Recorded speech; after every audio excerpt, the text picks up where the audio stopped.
Le cerveau humain est sûrement la chose la plus complexe qui soit. Son fonctionnement est d'ailleurs encore mal connu. Malgré tout, les scientifiques du monde entier semblent converger vers une théorie globale. Pour comprendre le monde qui nous entoure, notre cerveau effectuerait constamment des calculs de probabilité. Nous serions donc tous, a priori, d'extraordinaires statisticiens. Pour comprendre, nous recevons le docteur Jacques Droulez. À tout de suite.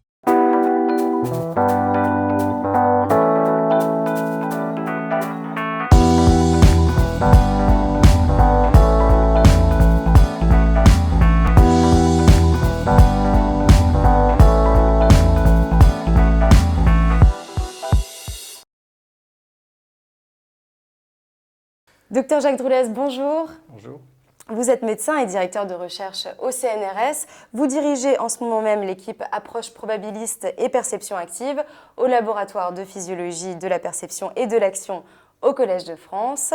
Merci d'avoir accepté notre invitation. Pour comprendre finalement cette théorie globale qui séduit tant de scientifiques aujourd'hui, il faut commencer par étudier et comprendre l'environnement dans lequel l'homme et les animaux évoluent. Un environnement qui est très incertain. Expliquez-nous. Il est incertain parce qu'il est très compliqué. Le monde est très compliqué, on ne peut pas tout savoir sur le monde.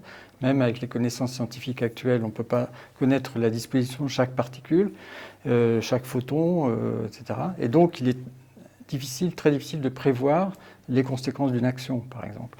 Où il est très difficile d'interpréter les informations que nous donnent nos sens. Pour raisonner dans un monde incertain, nous pensons que l'homme et aussi les animaux ont besoin d'utiliser une forme de calcul de probabilité qui leur dit quelle est la probabilité que telle hypothèse soit vraie ou fausse. Par exemple, pour un animal, quelle est la probabilité qu'il va trouver de la nourriture à tel endroit.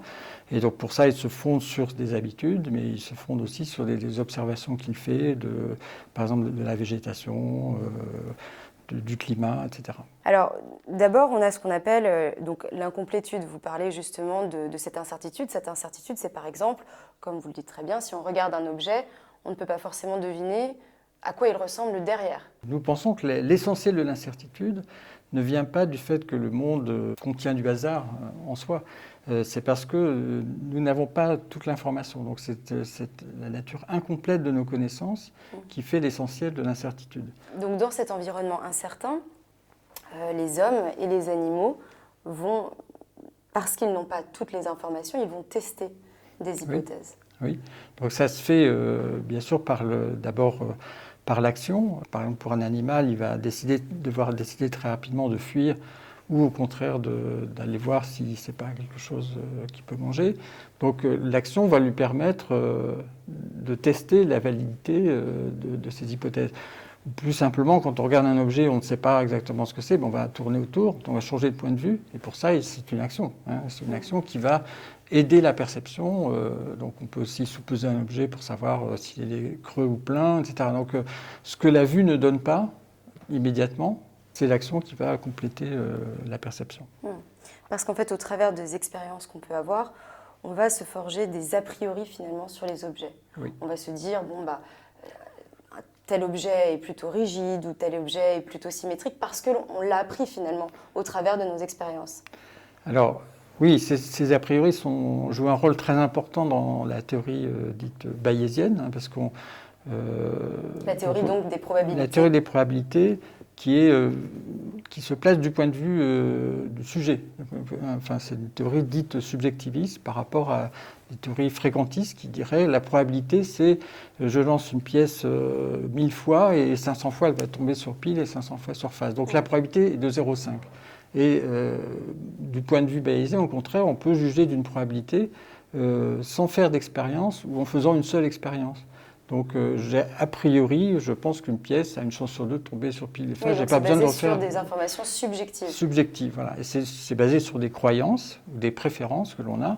Je peux donner juste un exemple rapidement de ce qu'est l'utilisation d'une croyance. Je prends le cas du Père Noël, parce que l'existence du Père Noël, c'est une hypothèse. On peut croire un peu ou pas beaucoup, ou beaucoup au Père Noël. Et donc, on a un a priori je dirais, un enfant peut avoir un a priori sur l'existence du Père Noël. Il va dire, certainement, il est très probable que le Père Noël existe. Et puis, il sait que si le Père Noël existe, il a de fortes chances d'avoir un cadeau à Noël. S'il n'existe pas, bon, la probabilité est un peu plus faible. Donc, l'a priori, c'est la probabilité que le Père Noël existe. Arrive Noël, l'enfant ne reçoit pas de cadeau. Donc après, il réévalue sa probabilité. Ça s'appelle à ce moment une probabilité a posteriori, qui tient compte à la fois de son a priori et de l'observation qu'il vient de faire, qu'il n'a pas eu de cadeau. Peut-être qu'il va en avoir un quand même. Ouais. Mais voilà, on l'espère. Mais donc il a après une probabilité a posteriori qui est plus faible que le Père Noël existe. Ce qui est absolument incroyable dans cette théorie, c'est que le cerveau sait que son a priori peut être biaisé, mais sait également que ses sens ne sont pas forcément très bons. Pour faire face à l'incertitude de notre environnement, faire face à l'incertitude par rapport à ses a priori et à ce qu'il observe, il va faire un compromis. Oui. Et c'est ce compromis qui est à la base de votre théorie bayésienne, enfin de la théorie bayésienne. Oui. Ce compromis, c'est donc un calcul probabiliste. C'est un calcul probabiliste comme le font, disons, les scientifiques, les mathématiciens, etc. C'est exactement de la même nature. L'idée générale, c'est que toute information est associée à une certaine probabilité que cette information soit vraie, ou tout événement, ou toute hypothèse.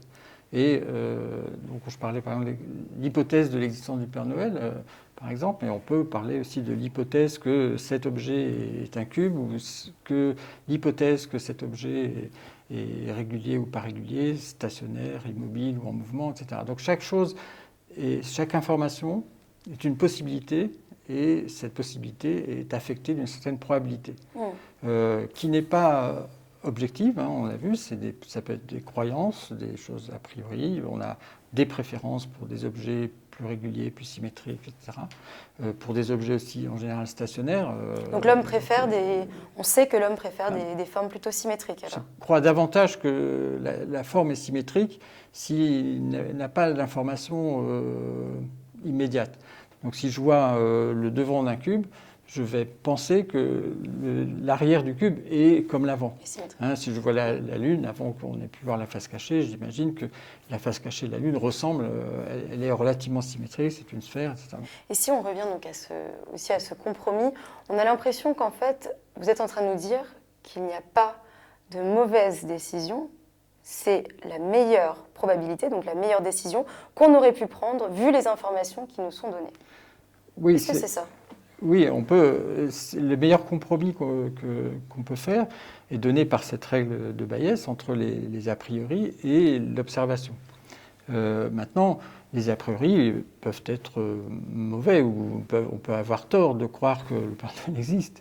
Mais voilà, compte tenu des connaissances qu'on a, au fond, cette théorie probabiliste, c'est une façon de calculer des connaissances, d'effectuer un calcul précis, exact et honnête sur les connaissances qu'on a.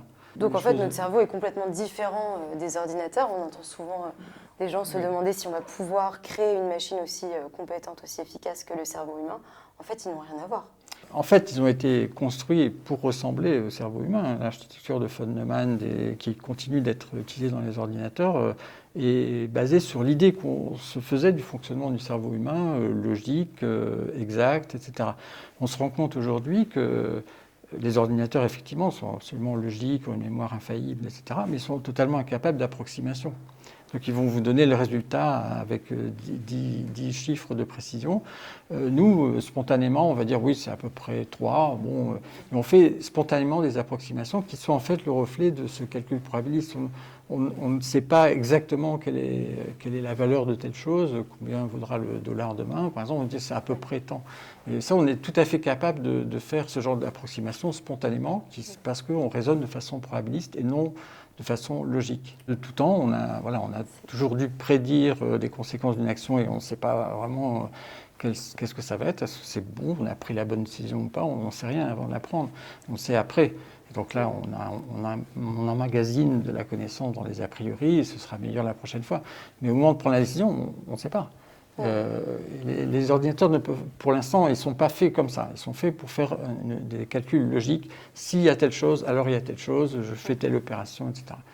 Donc on a l'impression que finalement l'évolution de cette théorie du cerveau, c'est de dire qu'avant on pensait qu'on allait décrypter une information. Là, c'est une hypothèse entière qu'on teste dans le monde, c'est ça? Oui, toujours. C'est toujours des hypothèses. Alors ça peut être des hypothèses très, très basiques, binaires, on peut dire c'est ça ou ça. Ça peut être des hypothèses plus complexes. On peut dire quelle est la probabilité que si j'observe telle chose, il se passe telle chose, et puis ensuite telle chose. Donc il y a des formulations relativement sophistiquées et compliquées de ce calcul probabiliste. Mais voilà, c'est notre conception du fonctionnement du cerveau qui est vérifiée expérimentalement, enfin dans le sens où le comportement des animaux qu'on étudie en laboratoire ou des hommes quand on les interroge sur leur perception s'explique parfaitement par cette théorie. Et alors comment vous expliquez, vous dites que c'est un compromis parfait finalement entre... Bon, parfait. C'est un compromis en tout cas entre les deux, entre l'a priori et ce que l'on observe. Comment vous expliquez alors que de temps en temps, un a priori va peut-être prendre le dessus sur ce que l'on observe? Donc ça, c'est effectivement la raison pour laquelle on se trompe. On a des illusions perceptives où on prend des mauvaises décisions. Parce que, évidemment, c'est très facile de dire qu'on s'est trompé, on a pris la mauvaise décision après coup. Mais avant, il n'y a pas d'autre façon que d'utiliser les connaissances qu'on a, la façon dont on les a représentées. Et dans le cadre probabiliste, ces connaissances s'expriment précisément par les règles de Bayes et les différentes modes de calcul. Est-ce que vous auriez un exemple à nous donner? On peut prendre par exemple le cas du cube de Necker, par exemple. Ça peut être vu sur une image plate en 2 dimensions. Et quand on regarde ce cube de Necker, on croit voir un cube en 3 dimensions. On alterne aussi entre 2 percepts. La face qui est à l'avant, on la voit en avant pendant un certain temps, puis ensuite ça bascule, on la voit en arrière. Donc, dans ce cas-là, on peut parler d'une illusion d'abord parce que l'objet réel est plat, il n'est pas un objet 3D, parce qu'il est dessiné sur une feuille. Dessiné sur une feuille. Donc le vrai objet est plat et on le voit en 3 dimensions. Donc ça, c'est une illusion classique qui a été utilisée par les peintres, par exemple, pour représenter l'espace. Ils ont exploité toutes les capacités d'illusion qu'on a en jouant sur les ombres, en jouant sur la perspective, etc. Donc ça, c'est une vraie illusion quand on regarde, facile à comprendre. On voit un tableau de l'école flamande où il y a vraiment tout est utilisé pour restituer le volume, mais c'est un objet plat. Donc finalement, c'est notre a priori inné peut-être de la perspective. Est-ce que la perspective est innée chez l'homme? Oui, absolument. Elle est innée aussi chez les animaux. Enfin, si on leur montre une image en fausse perspective, ils vont croire qu'ils sont devant un précipice et ils ne passeront pas, ils ne marcheront pas. Donc, je pense qu'on se pose tous une question aussi. Donc on vous entend parler de ces calculs probabilistes. À quel niveau est-ce que ça se passe? Est-ce que j'ai du mal à concevoir comment mon cerveau peut faire un calcul probabiliste, tout simplement parce que je l'imagine à devoir gribouiller sur une feuille et faire des calculs, tout ça. Comment ça marche? Alors, bien sûr, c'est un calcul qui est totalement inconscient. Ça n'a rien à voir avec disons, je ne sais pas si vous avez fait des probabilités pendant vos études, mais c'est... J'étais très mauvaise en probabilité. Bon. Donc, une chose est de faire des calculs symboliques, en utilisant des nombres, des chiffres, des opérations, plus, moins, etc. Donc ça se fait de façon consciente et symbolique. C'est toute une éducation qui le permet. Nous, ces calculs probabilistes, on pense qu'ils sont faits vraiment spontanément par le cerveau, par les organismes, sans qu'ils aient une compréhension explicite de ce qu'ils sont en train de faire. C'est un peu comme, on a l'habitude de marcher, on n'a pas besoin de nous expliquer comment on fait pour marcher, c'est un peu la même chose. C'est un mécanisme automatique dans le cerveau qui permet de faire ça.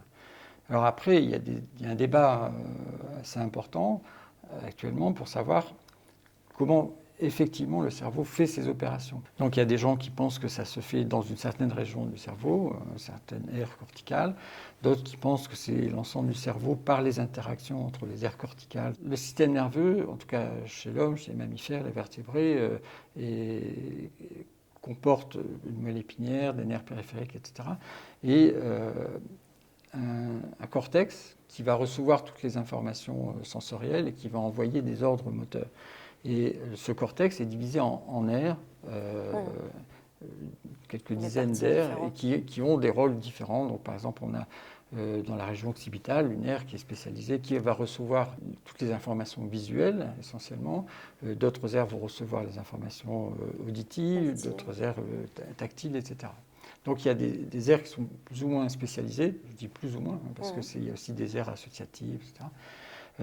Et donc une hypothèse tout à fait plausible est de considérer que c'est dans le dialogue entre ces aires, où ces aires aient des noyaux plus profonds, des centres nerveux plus profonds, que se fait ce calcul. Donc dans cette discussion qu'ont les aires cérébrales entre elles.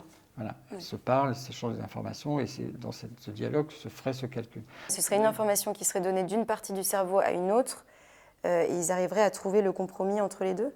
Voilà, c'est-à-dire que l'idée générale de pour dire la chose rapidement, il y aurait une aire qui enverrait les informations liées à ce qu'on observe, fournies par les organes des sens, traités éventuellement, et l'autre aire lui répond en disant « moi je crois plutôt que c'est ça a priori ».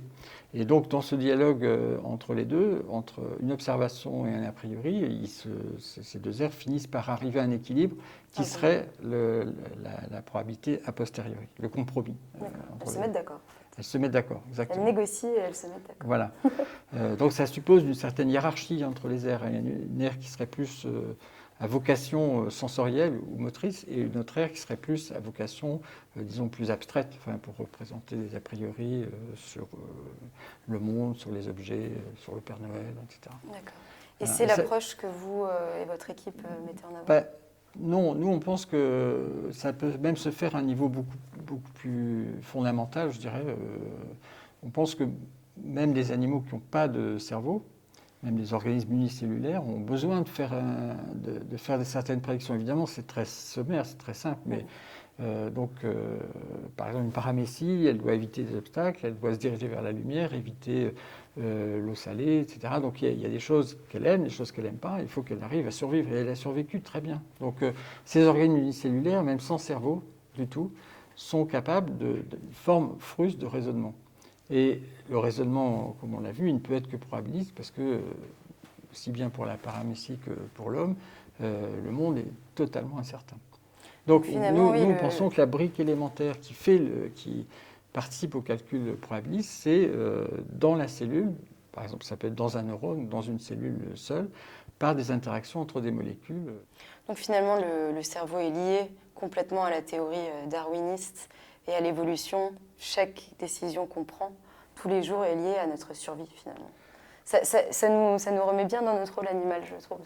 Oui, bien sûr. Oui. On est là-dessus très proche des espèces animales. On partage aussi, comme elles, un environnement incertain.